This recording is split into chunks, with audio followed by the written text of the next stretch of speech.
जो मैं प्रीच करता हूं रोज सुने, तो ये मैसेज आपकी जिंदगी को बदलेंगे और आपको मजबूत करेंगे। मैं बता रहा हूं आपको। लूका, the gospel of Luke chapter 10 verse 25 से पढ़ना चाहता हूं। वहां पर लिखा, और देखो एक व्यवस्था स्थापक उठा और यह कहकर उसकी परीक्षा करने लगा, हे गुरु, अनंत जीवन का वारिस होने के लिए मैं क्या करूं? यीशु ने उससे कहा, व्यवस्था में क्या लिखा है, तू कैसे पढ़ता है? उसने उत्तर दिया, प्रभु, अपने परमेश्वर से सारे मन, अपने सारे प्राण और अपनी सारी शक्ति से और सारी बुद्धि के साथ प्रेम रख, और अपने पड़ोसी से अपने समान प्रेम रख। मेरे प्रियो, जहां पर एक व्यक्ति जो व्यवस्था का सिखाने वाला है, यीशु के पास उसकी परीक्षा लेने के लिए आता है और यीशु से कहता है कि मैं अनंत जीवन पाने के लिए, हमेशा की जिंदगी पाने के लिए क्या करूं? और यीशु मसीह उसे कहता है कि तू अपने प्रभु से, परमेश्वर से सारे मन से, प्राण से, सारी शक्ति से तू प्रेम कर। प्रभु के साथ एक रिलेशन में बना रहे, उसे सच्चे मन से प्रेम कर। और 28 वचन में लिखा है, उस व्यवस्था स्थापक ने यीशु मसीह को क्या उत्तर दिया? उसने कहा, हाँ प्रभु, ठीक है, मैं तो ऐसा करता हूं। तो उसने कहा कि मेरा असल में पड़ोसी कौन है? यीशु मसीह ने उत्तर दिया, यीशु ने एक उदाहरण दिया। 30 वचन में यीशु ने कहा कि एक मनुष्य यरूशलेम से यरीहो को जा रहा था कि डाकुओं ने घेर कर उसके कपड़े उतार दिए और उसे मार पीट कर उसे अधमरा करके छोड़ गए। और ऐसा हुआ कि उसी मार्ग से एक याजक जा रहा था, परंतु उसे देख के वह कतरा कर गया। इसी रीति से एक लेवी भी वहां से गुजरा, वो भी उसे कतरा कर चला गया। वचन में लिखा है, फिर वहां से एक गरीब सामरी निकला जो यात्रा कर रहा था। उसने जब उसको देखा, उस पर तरस खाया, उस पर पट्टियां बांधी, उस पर तेल लगाया और उसे अपने सवारी पर चढ़ाकर उसको सराह में, मतलब आराम वाली जगह पर ले गया और उसकी टहल सेवा की। और दूसरे दिन 2 दिनार निकालकर उसने सराह के मालिक को दे दी और उसको कहा कि इसकी टहल सेवा करना, और जो तेरा और लगेगा मैं लौट कर फिर तुझे वापस कर दूंगा। और अब तेरी समझ में आया कि जो डाकुओं में घिर गया था उसका कौन पड़ोसी ठहरा? क्या याजक उसका पड़ोसी ठहरा? क्या लेवी उसका पड़ोसी ठहरा? या वो गरीब सामरी उसका पड़ोसी ठहरा, जो उसको अपनी सवारी पर बैठाकर एक आराम वाली जगह पर ले जाकर उसकी पट्टियां करता है, उसकी मलम करता है। यहां पर बात हो रही है रियल पड़ोसी। आपका असल पड़ोसी कौन है? कौन है आपका रिश्तेदार? शादियों में नाचने वाले रिश्तेदार नहीं होते मेरे प्रियो। जब आपके घर में अच्छी बर्थडे पार्टीज मनाई जाती है, उसमें आने वाले रिलेटिव्स नहीं होते। जब आप पैसा देते हो और पैसा लेकर खुश होने वाले रिश्तेदार नहीं होते। असल रिश्तेदार वो होते हैं जो दुख के समय में, परेशानी के टाइम आपके साथ खड़े होते हैं। आज आप किसी मुश्किल घड़ी में फंसे हैं, सोच कर देखो कौन आपकी मदद कर रहा है। किस रिश्तेदार ने आपको पैसे निकाल कर दिए कि ये लो, मैं आपकी मदद करता हूं? आपके ऊपर दुख आ गया है। किस रिश्तेदार ने आपको अपनी गाड़ी पर उठाया और हॉस्पिटल में लेकर गए? कौन रिश्तेदार कर्ज उठाकर आपके इलाज के लिए पैसे देता है? ज्यादातर आपका तमाशा देखने वाले हैं, इंतजार करते हैं, वेट करते हैं कि कब आप मरें, गिरें, बीमार हों। आज आपका रियल पड़ोसी कौन है? आज आपका सच्चा मित्र कौन है? वचन में लिखा, वहां से याजक निकला। याजक कौन है? जो मंदिर में सेवा करते हैं। याजक कौन है? बड़े अच्छे कपड़े पहनना, अच्छी अच्छी दाढ़ियां बनाना और अच्छे अच्छे परफ्यूम लगाकर अपने आप को धर्मी दिखाना, याजक। और जब वो रास्ते से जा रहे हैं, वहां पर वो व्यक्ति मरा पड़ा है और उसे देखकर कतराकर निकल जाते हैं। क्या वो आपके पड़ोसी हैं जो सिर्फ दान के लिए आपके लिए प्रार्थना करते हैं? सिर्फ चंदा, ऑफरिंग जहां से मिलता है वहीं पर प्रार्थना करते हैं? क्या वो आपके पड़ोसी हैं? फिर वहां से लेवी गुजरता है। लेवी कौन होते हैं? ये भी मंदिर में सेवा करने वाले हैं, बड़े खास लोग, समाज में इनकी इज्जत होती है। पवित्र शास्त्र बाइबल कहते हैं जब इन्होंने उस अधमरे व्यक्ति को देखा, ये भी कतराकर वहां से निकल गए। याजक आए, जिनके पास पैसा था, गाड़ियां थी, घर थे, दौलत थी, उन्होंने उसकी हेल्प नहीं की। लेवी, जिसके पास सब कुछ था, उन्होंने उसकी हेल्प नहीं की। लेकिन एक गरीब सामरी, जिसके पास कुछ भी नहीं, जिसके पास बहुत सारा पैसा नहीं, गरीब सामरी, यात्रा करने वाला, कभी यहां कभी वहां, कभी इस गांव में कभी उस गांव में, कभी उस शहर में कभी उस शहर में, कोई डेस्टिनेशन नहीं उसकी। गरीब सामरी जब इस अधमरे को देखता है, उसको तरस, रहम, उस पर दया आती है और भाग कर जाकर उसे गले से लगा लेता है और उसके जख्मों को मलहम पट्टी करता है, उसके घावों को तेल लगाता है और उसे अपनी सवारी पर बिठाता है। आज किसी के पास गाड़ी हो तो वो अपनी गाड़ी में किसी को बिठाते नहीं। हमारे पड़ोस में किसी भाई को कोरोना हो गया और वो हमारे पास आए, हमारी फैमिली से कहने लगे कि हमारे घर में हमारा भाई है, वो बहुत बीमार है और उसको कोरोना हो गया है और हमारी गाड़ी बहुत छोटी है, उसको गाड़ी में डालकर हम हॉस्पिटल नहीं ले जा सकते हैं। मैंने अपनी गाड़ी उनको दे दी। मैंने कहा ये गाड़ी ले जाओ, मेरे पास 3-4 गाड़ियां हैं, फॉर्चूनर है, इनोवा है और भी गाड़ियां हैं। मैंने कहा ये मेरी इनोवा ले जाओ, खुली होती है, बड़ी होती है, इसमें उसको डालकर आप हॉस्पिटल ले जाओ। उन्होंने वो गाड़ी ली, उसको हॉस्पिटल में डाला और वो उसको ले गए। और बहुत सारे लोग तो ऐसा सोचते हैं अगर मैंने गाड़ी दे दी तो इसमें वायरस आ जाएगा, मेरी गाड़ी में कोरोना आ जाएगा। अच्छा पड़ोसी कौन है आपका, जो आपके लिए आंसू बहाकर रोता है, जो दिल से आपके लिए प्रार्थना करते हैं, आपका दान देखकर नहीं, आपका घर देखकर नहीं, आपकी गरीबी अमीरी देखकर नहीं, बल्कि आपकी हालत देखकर आप पर तरस खाता है और आपको गले लगाकर कहता है मैं तेरी मलहम पट्टी करूंगा। मेरे प्रियो, आज इस दुनिया में बहुत रिच लोग हैं लेकिन अच्छे पड़ोसी नहीं हैं। दुनिया में बहुत याजक और लेवी हैं लेकिन अच्छे पड़ोसी नहीं हैं। यह उदाहरण बताता है कि आपका अच्छा पड़ोसी कौन है, जो बुरे समय में आपकी सहायता करे। आज इस चर्च में लोगों के लिए प्रार्थना की जा रही है, प्रेयर्स हो रही है।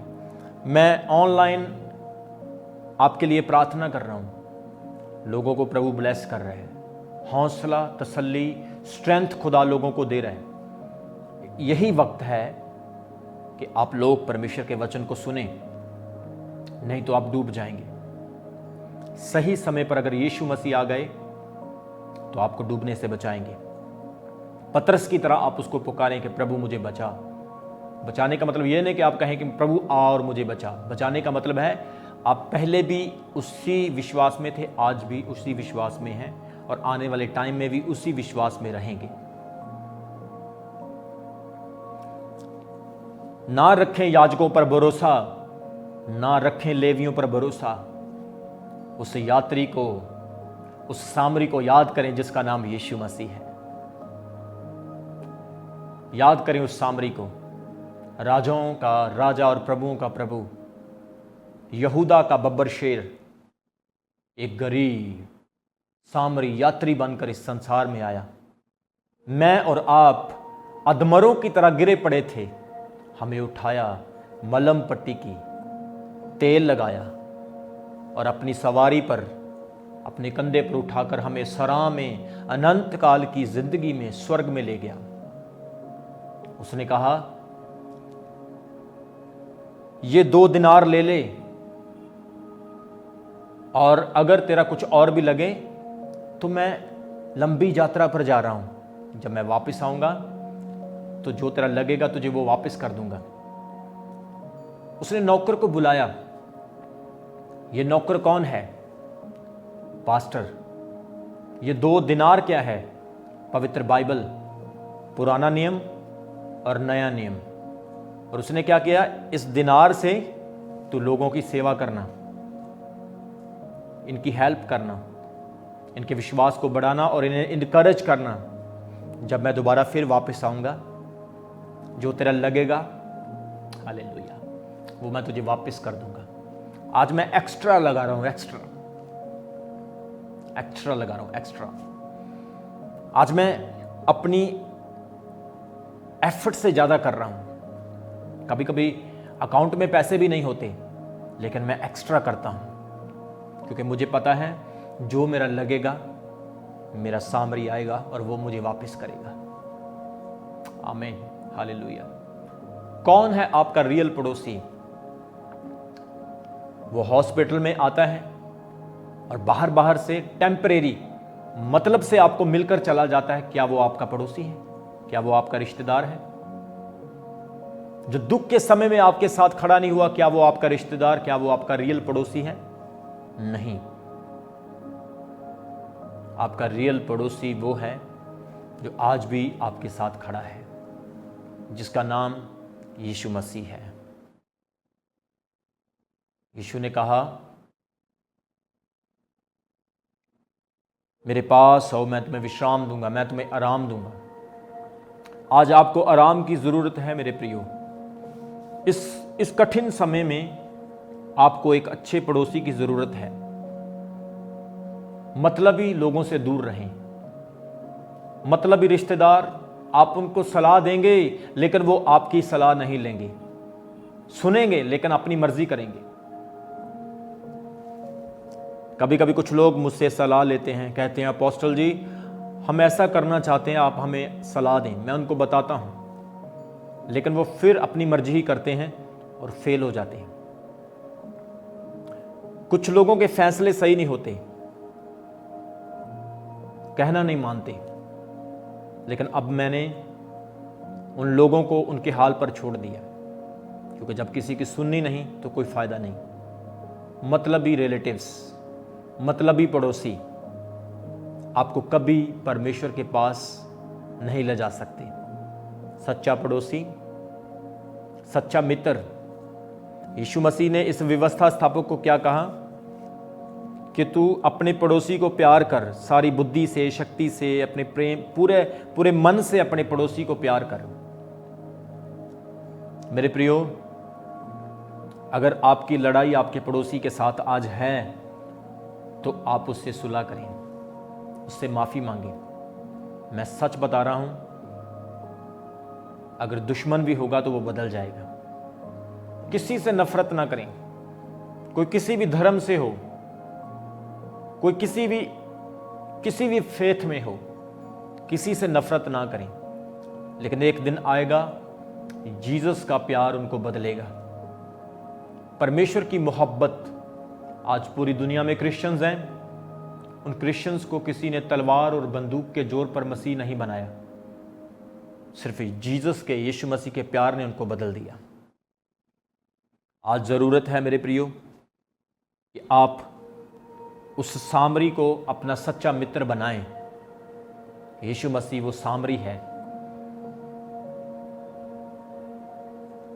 जिसने अपने आप को शून्य किया, नंबर किया, हम्बल किया, जीरो किया, और आपके और मेरे लिए भारी क्रूस लेकर कलवरी पहाड़ पर जाकर जान देता है।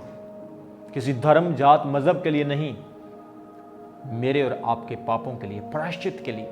क्योंकि लहू के बिना प्रायश्चित नहीं, लहू के बिना छुटकारा नहीं, मेमनों और भेड़ों के ब्लड से छुटकारा नहीं मिल सकता। एक पवित्र लहू की जरूरत जो यीशु मसीह है, उसका ब्लड ही आपको वॉश करता है, क्लीन करता है। आज जितने मुझे लाइव देख रहे हैं, मैं यीशु मसीह के नाम में आपको ब्लेस करता हूं।